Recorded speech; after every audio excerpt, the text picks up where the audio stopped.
Hello and welcome to Dickinson's Real Deal. On this show, I help members of the public to get the very best price for their antiques and valuables. I give them a choice. Sit down with one of our regular dealers. They're going to try and tempt you with a cash offer on the table today. 300. Definitely not. You know I like it, don't you? Yes.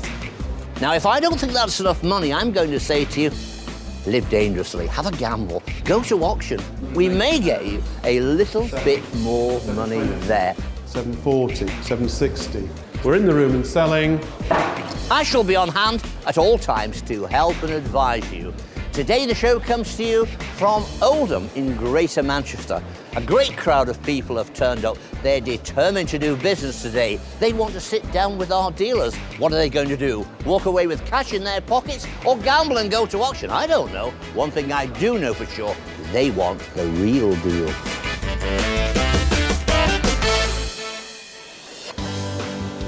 The dealer's den has come to life and people are flooding in with their worldly possessions.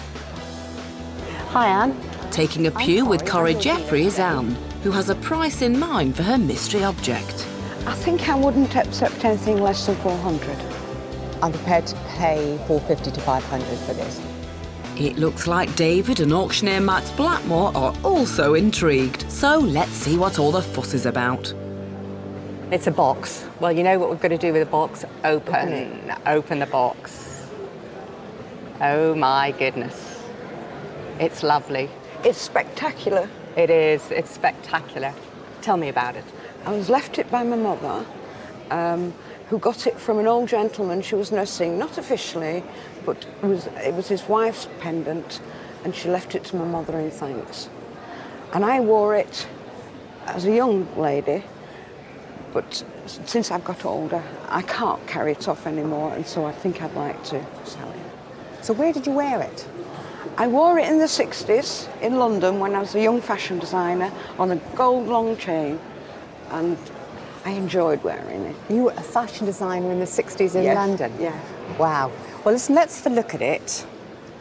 I think these are some kind of quartz. It's like a smoked quartz of some description. But these arms are stones, cut stones, and it's not marked anywhere, but it's pretty surely 15 or 18 karat gold. And beautifully assembled. The workmanship is lovely, isn't it? Absolutely lovely. These little decorative bolts. And lovely, lovely creamy pearls, which contrast so nicely with the topaz. This is such a lovely, typical piece of second half of the 19th century Gothic revival jewellery. Really? Very, very smart. No maker on the box and no marks on it, but a very, very well-made piece of jewellery. 1860 to 1880, I would put it at. Yes. Could be a touch earlier.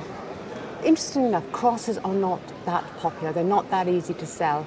Every so often there's a revival, but crosses are, in general, not people's favourite piece of jewellery, but I love them. I think it's absolutely gorgeous. I think they should sell well. Well, Max, a charming piece of Victorian jewellery. A showy piece, isn't it? Very. You know, and attractive piece of jewellery as well as a cross, I think. You know, it's a nice design. It takes the light well, doesn't it? What about the metal? Is it gold? We don't know without testing it, certainly, but I would think for that quality of piece, very surprised if it wasn't gold. Where have you placed your estimation? We went in at 350 to 500, which I think, as an auction price, is realistic. I agree with that. Let's see what Corrie puts on the table. Okay.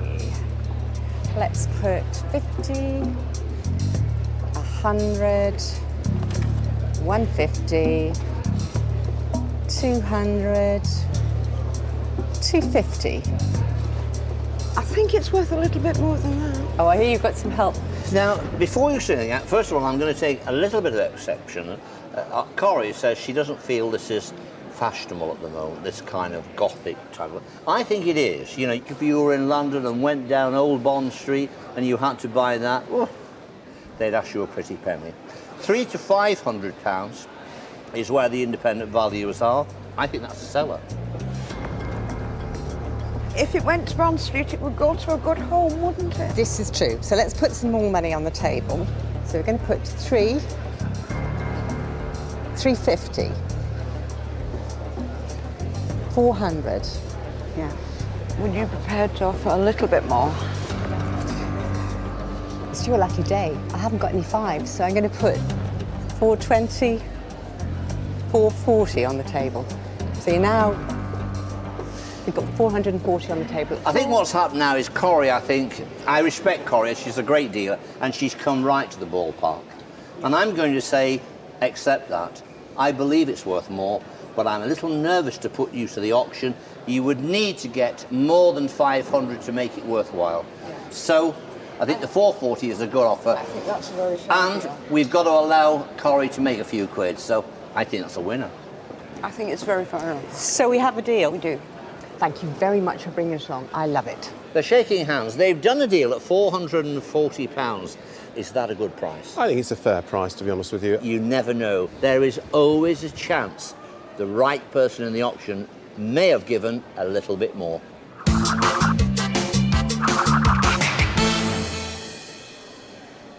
So Corrie and Anne were singing from the same hymn sheet, and Anne got £40 more than she was expecting. Now, first to see James' late is Michael. Let's see if he has the bottle to hold out for as good a deal. I bought the items a few years ago from a car boot sale.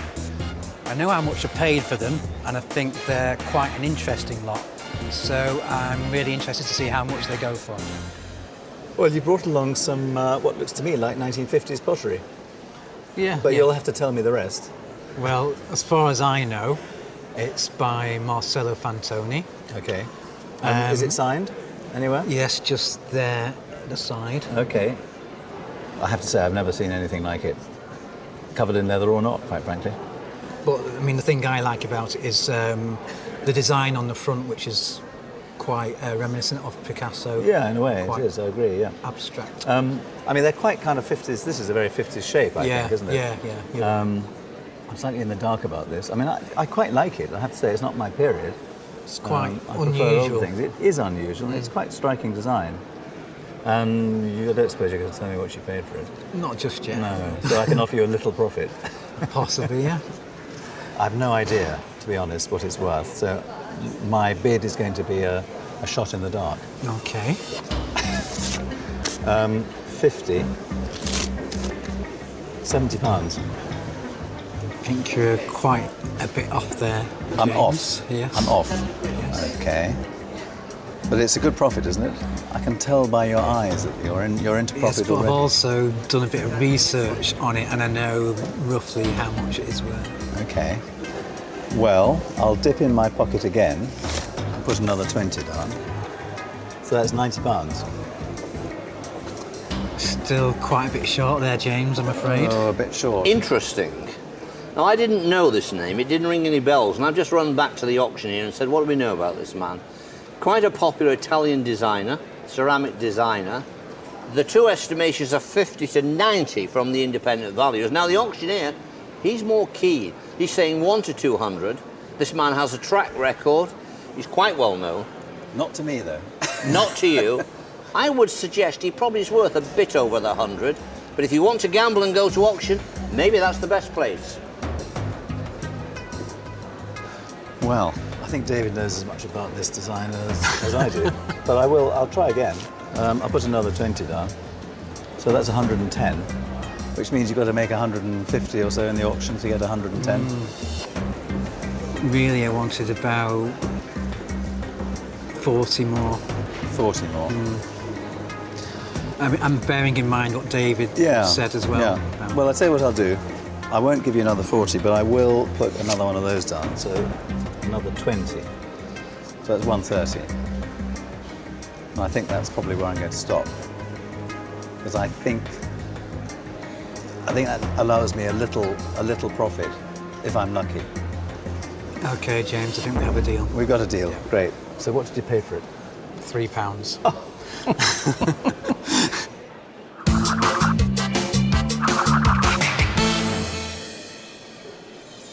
I'm not going to make that sort of money, but I do quite like it. As I sat there, it grew on me. So I'm really quite pleased with it. Good old Michael, eh? I can't grumble at £127 profit. Well played, Michael. You got every last drop out of James. Over on Debbie's table, Anna's brought in a small portable case that usually holds sewing kits or toiletries, but this one appears to be more masculine. Very interesting, circa 1800 etui. I'd quite like to buy it. We'll see what the expectation of the seller is. I inherited it a good few years ago now. I know it's an instrument case, and that's really all I know about it. Right. I just thought I'd bring it along today and just get some more information on it and see if you'd like to buy it. Right. Well, generally, they have a generic term called etuis, and an etui is basically a box that carries other things. It's quite early. It dates back to about 1800, that sort of time. I've seen them either made of bone or sometimes the very grand ones are ivory. It's quite a utility piece. It's certainly been made for travelling with, so in the days when people took off and had to take everything with them, this would have been a set probably carried by a military or a naval person. I like it very much. I have doubts that this little ruler originated in the box, because I would have said that could well have been ivory or bone originally. What, the original one? Yeah. So I'm not sure whether that's just been slipped in there, but the rest of the instruments are all right. They're a bit in need of a wire brush or two and brightening up, but that's not too much of a problem. Do you know what the outside of the case is made of? No. It's called Chagrin, which is a shark skin. The other Quite thing, tough looking, isn't it? it is. It's remarkably hard wearing. I mean, this may well at some point have got a bit damp because it's got a bit of a wave to it. Yeah. And more often than not, you see them in a very bright green, and this is quite a dull grey green. Yeah. Well, let's start with one of these. £50. No. It's a very definite no. £70. Definitely not. No. £80. Nope. Oh, I'm playing hard to get now. 85. Not even scratching the surface there. Really?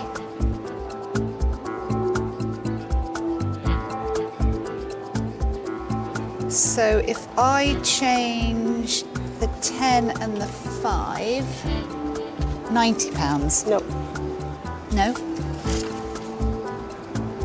100. Nope. I think I'm out. I take it you don't want to take my 100. No, I'd rather take it to auction. All right, Thank good you. luck. Thanks, I think Debbie. you will do well. Thanks very Good luck, much. Anne. Thank you.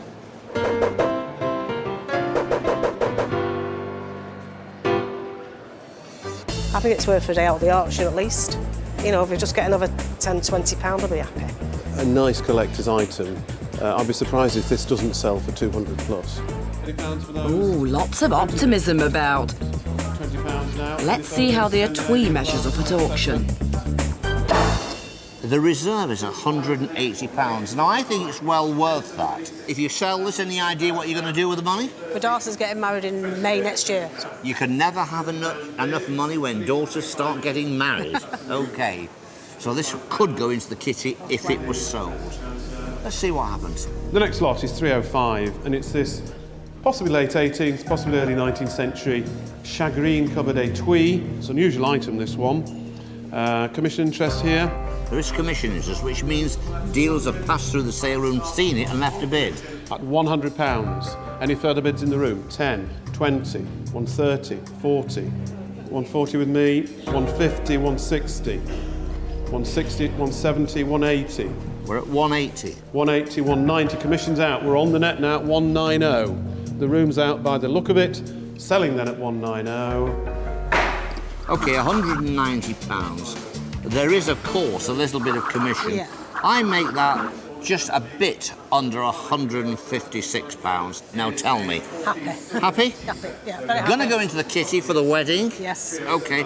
On the day, it was a good lot, and it wouldn't have surprised me had it have gone for a lot more money. 15 in the room. So you were right to gamble, Anne, and that will certainly make a nice contribution to the big day. Coming up, is David being stingy, or is there something else we should know? Dave's got a problem. He likes to buy these expensive ties. Ah, so that's why they call you Dapper Dave. Welcome back to Dickinson's Real Deal. We're in Oldham today, where Mavis has brought in a colourful bracelet. But what will David Hackney make of it? So you bought a bit of jewellery in here today? Yes, my dad was in the Royal Navy. Was it? Yeah, so I think he brought it over for my mum. From abroad? Yeah, from Ceylon, yeah. Oh, from Ceylon? Yeah. They both passed away, so it's been handed down to me. But I'd hope to sell it today. Well, Mavis, I think this is white metal. I'll just have another look with my glass and just check it out. There aren't any marks on it at all. It's very nicely made, I will say. Nice little clip on it, and these are semi-precious stones here. It's like a spinel and garnets. Pity it's not gold, but it's not, is it? No. I'm sure it's not. Is it worth a lot of money, do you think? I hope so. I hope you'll be very generous today for me. I'm always generous. Okay. Let me get some cash out and see if we can have a deal. 10? That'd be no good, would it? No, definitely not. 20?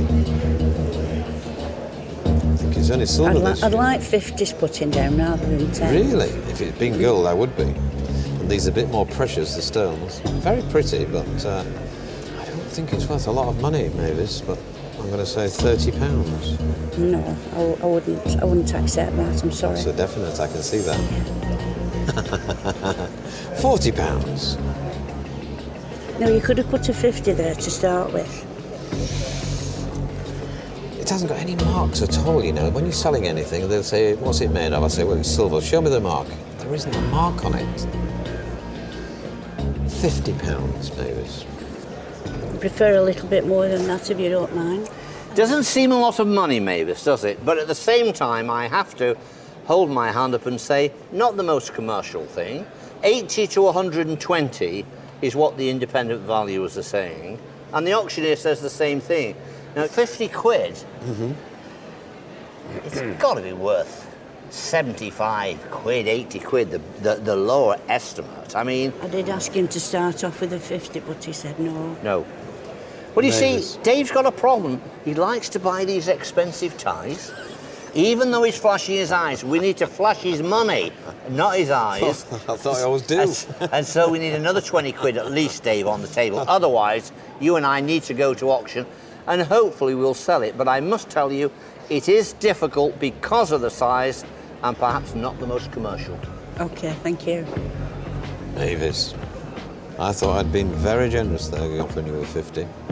You would do. It's what you want your new ties, don't you? This is it. No, I would have preferred if you'd have started off with the 50. I know you would. And then worked it down. I'd like to give you a few hundred quid if it'd been gold. £60. Now, I won't give any more, but you can go to auction. No, I'm definitely not going to take that. I'm going to go to auction. Well, it could make more.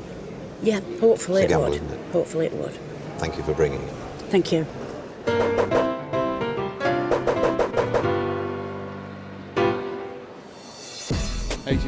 Mavis is certain her bracelet will shine at auction. But as she can't make it, the Duke's keeping his beady eye on it for her. Let's hope he has some good news. Mavis brought along, I thought, a rather charming white metal bracelet with multicoloured stones. It's catalogued as such. There's a reserve of £80. Is it going to make it? Let's see what happens. A white metal bracelet set with multicoloured stones there. Start with 100 for it. 100, 80. Come on, let's get started somewhere. 50 bid at £50, 55, £55, 60, 65, 70, 75, 80. It's at £80. It's at the reserve. £85. They like it here in the room. It doesn't seem a lot of money for what it is. £85. Selling to the room then at 85. Oh, 90, we're on the net. £90 just in time, the internet's come in. 95. We're in the room and selling. The gavel has just gone down at £95. A quick calculation for the commission. I make that £78. I'm sure Mavis is going to be pleased. She turned down £60 from our dealer, David Hackney. On the day, Mavis, you made the right decision. The real deal was here in the sale room.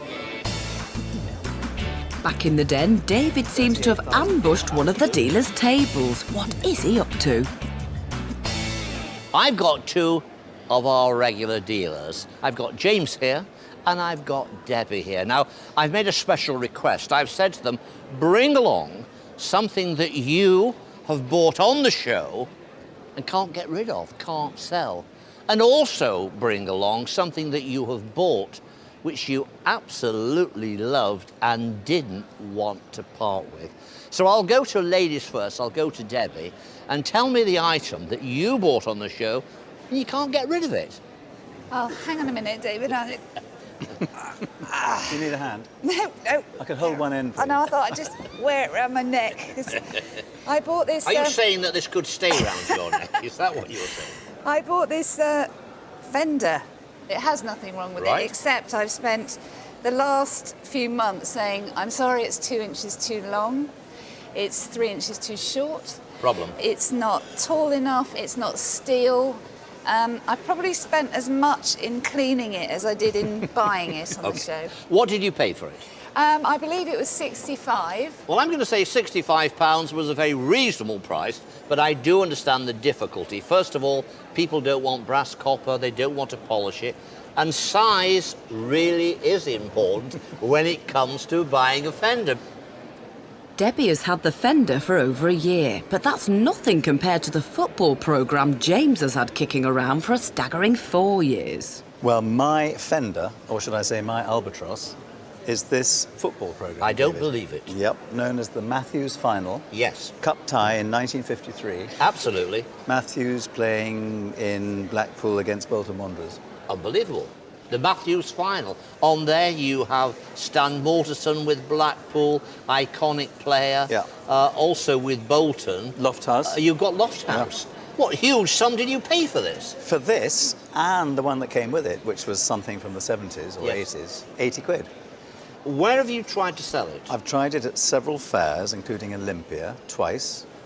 I put it into an auction, no bid. Amazing. It's completely and utterly unsaleable. Okay. Let's get to the items that you both bought, that you both loved, you've decided not to sell. I'm looking at them, I'm ogling them now, and I'm saying, how the heck did they get their hands on these two fabulous items? Well, I was here at this price, and I'm going to go back to Debbie.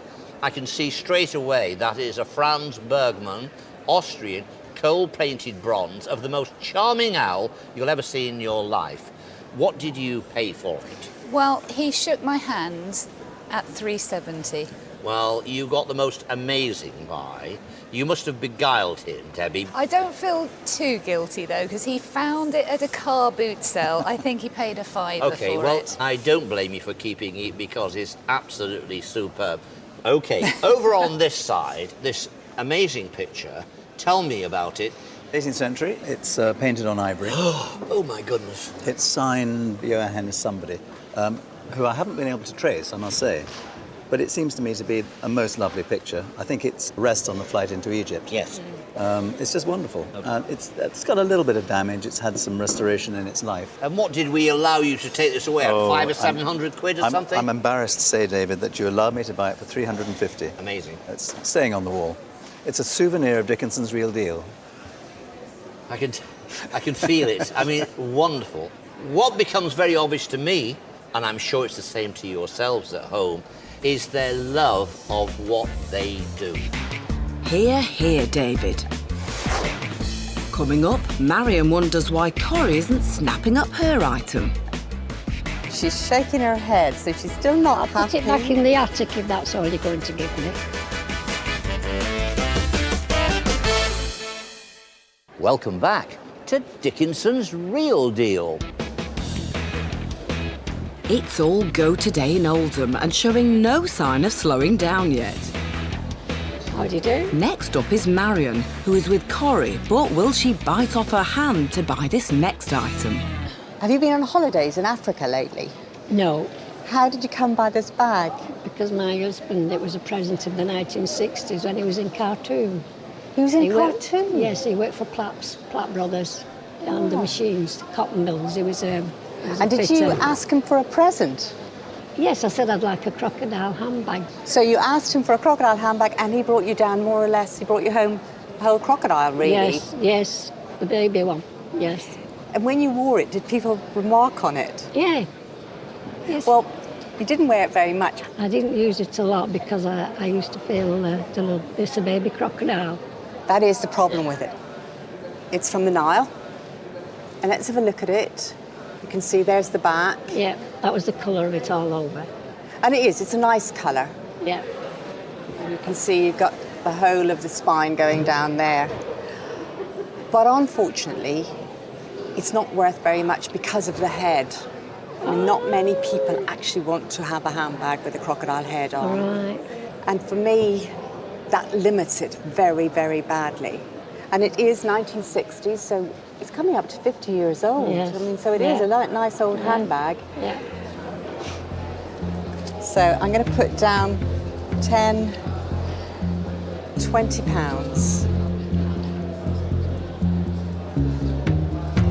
Put down 25, and that, I'm afraid, is my best offer. And I can see you're not at all happy with that. No, here comes David. Did I hear rightly when your husband bought this for you in the 60s? Yes. Well, crocodile handbags are very, very fashionable indeed, as we all know. There is a small problem with this. The skin on this is the back of the crocodile, and that isn't the most desirable part. I can tell you the independent valuers say 50 to 60. I think there's a 60 to 80 or something, but I think it probably is worth 30 or 40 quid. That's my opinion. There's nothing much on the table, so I'm going to recommend try it at auction. There may well be someone who takes a fancy to it, but if it doesn't sell, don't worry, darling. Take it home, and it was a great present from your husband. You can still use it today. David's put me to shame. Yes. And I'm going to change my offer. I'm going to take the 5 off, and you've got 30 on the table. How do you feel about that? No. And she's shaking her head, so she's still not happy. I'll put it back in the attic if that's all you're going to give me. We haven't quite finished. Let me see if I can tempt you. I'm going to put 40 on the table. Now, that is my final offer. How do you feel about that? I'll accept that. You'll accept it. We have a deal then. It's not going to go back in the attic. Good.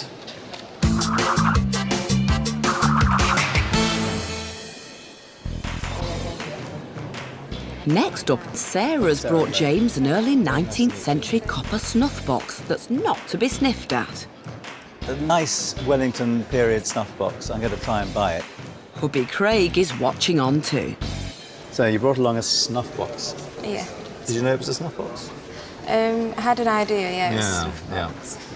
So what's the history of it? Has it been in the family for years? Yeah, it's my great-grandfather's snuff box. So it's been handed down for 3 generations? Yeah. 4? It's handed down to my mum, and then my mum to you? gave it to me, yeah. And you've got children? Why are you selling it? Well, we've got 1 child and we've got 1 on the way. Right. So it's you just can't stuck divide it doing between 2 children? No, it's just it's stuck doing nothing in the drawer, really, so it's a shame. Yeah. Yeah. Do you know about it? No, not really. I have looked on the internet. Yeah. I know there's quite a few replicas, but I know that's not because it's been in the family for so long. Oh yes, no, this is absolutely right. The replicas are really quite good actually, but they're a bit thicker and they have wooden sides. Do you know about this man, Blücher? No. He was a Prussian general, and in the Napoleonic Wars he fought on our side. And it's often said that he saved the Battle of Waterloo because his Hessian cavalry came in to help us out. And he never really got very much credit for it. And on the other side, it talks about friend to Britain, and it's dated 1814, which was the year before the Battle of Waterloo, 1815. But it's quite a nice example. It's a little bit rubbed, but then snuff boxes were kept in people's pockets and, got rubbed around. So I'll try and buy it from you. Okay. Put some money on the table. Look, that's easy, £50 note. No? Like more than that. Not even going to ask your husband for advice? Not yet, no. Right. We'll put down another 10, 60. No. No. No more. Okay.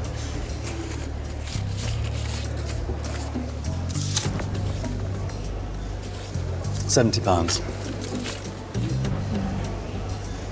What do you think? No. I think you could push for more. Yeah. You're going to push for more? Yeah, more. Is that the instruction? Yeah. All right. You can have the tenner back. So £80, and that's where I see it. Would you not swap that one for a 20? That would be £90. I don't think I want to give £90 for it, to be honest. I think if I buy it from you for 80, there'll be a little profit.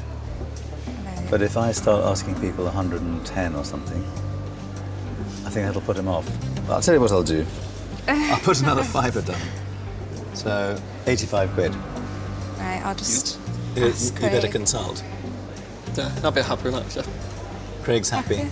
You're Yeah. happy. I'm happy. The Okay. baby's happy. Thank you. Thank you very much, and good luck Thank with you. your new baby. Thank you.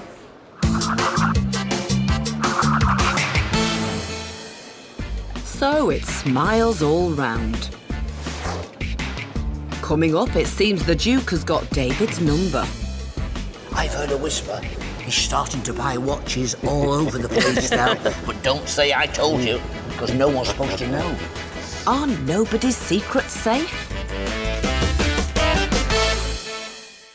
Welcome back to Dickinson's Real Deal. As a busy day in Oldham draws to a close, one of David Haytner's favourite things has ended up on his table. But will he be able to buy it from Debbie? Well, you brought a watch along today. I have. It's a very nice watch. I hope so. Tell me something about it. It was my grandfather's watch, and my uncle bought it for my grandfather while he was serving in the army. Oh. And my grandfather wore it all the time he was alive, but my grandfather died quite a few years ago, and my uncle passed it down to me just before he died. Well, he had very good taste, I've got to say that, because it's a Rolex. Yeah. Mm. There's no engraving on the back, which is a Right. plus. It's got the original winder here. There's a second dial there, but it's a very nice watch, I've got to say. Right. So why are you selling it today?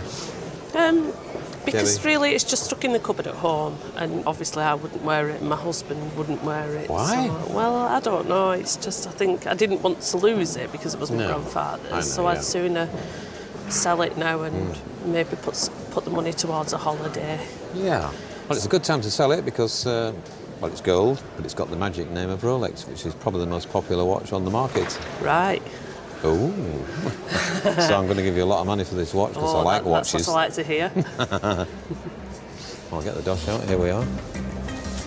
We get the large ones out here, I think. Debbie. £50, £100, £150, £200, £250, £300. Definitely not. Definitely not. You know I like it, don't you? Yes. £350. A little bit more, definitely. £400. I think I'm looking for a little bit more than that. Now, first of all, I'm going to say you sat down here with Dapper Dave. Dave is a dealer in all manner of things, but he likes watches. I do.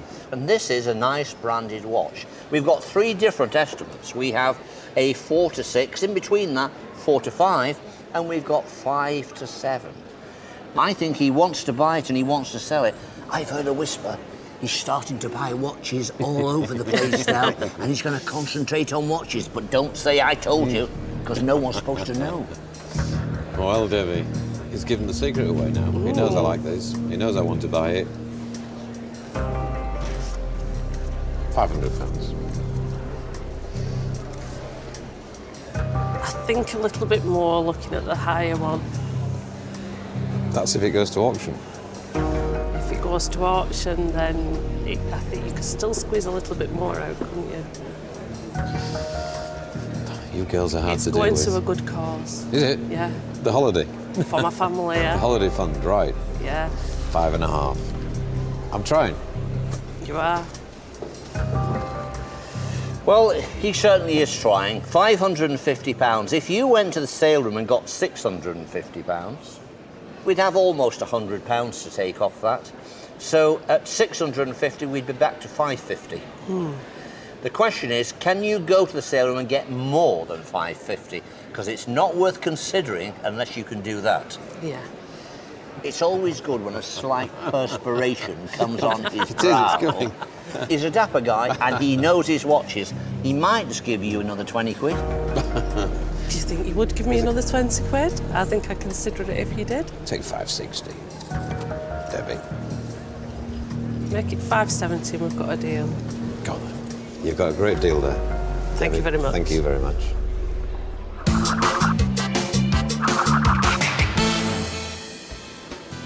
So both Debbie and David are happy with the outcome of that deal.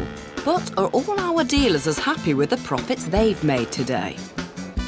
Well, Debbie's offer didn't measure up to Anne's expectations, so the etui went to auction. And Corrie made a final offer of £40 for Marion's bag, hoping it would be used again. We have a deal then. It's not going to go back in the attic. Good. Unfortunately for Corrie, the Crocodile handbag didn't rock and fell to pieces, making it unsaleable. The Victorian Cross, however, did much better. She bought it for £440 and earned herself a tidy profit when she sold it to a jewellery collector in Somerset. The Duke clocked David's interest in the watch straight away. He's given the secret away now. He knows I like this. And Debbie took note. Do you think you would give me another 20 quid? I think I'd consider it if you did. But that didn't stop him getting his hands on the watch. He paid £570 and soon made a profit. But it was the day's most unassuming objects that brought in the cash, and they were both bought by James. If I start asking people 110 or something, I think that'll put him off. He did the best out of all of our dealers. He was able to sell the snuff box for £125. But the biggest profit was made out of the 1950s bottle and ashtray, which he really didn't have high hopes for. 130? I'm not going to make that sort of money. How wrong he was. He almost doubled his money on a £130 outlay. Well done, James. What an exciting day. Lots of action, lots of buying and selling. That's what I love to see. Don't forget to join me, David Dickinson, next time for Dickinson's Real Deal. TTFN, ta-ta for now.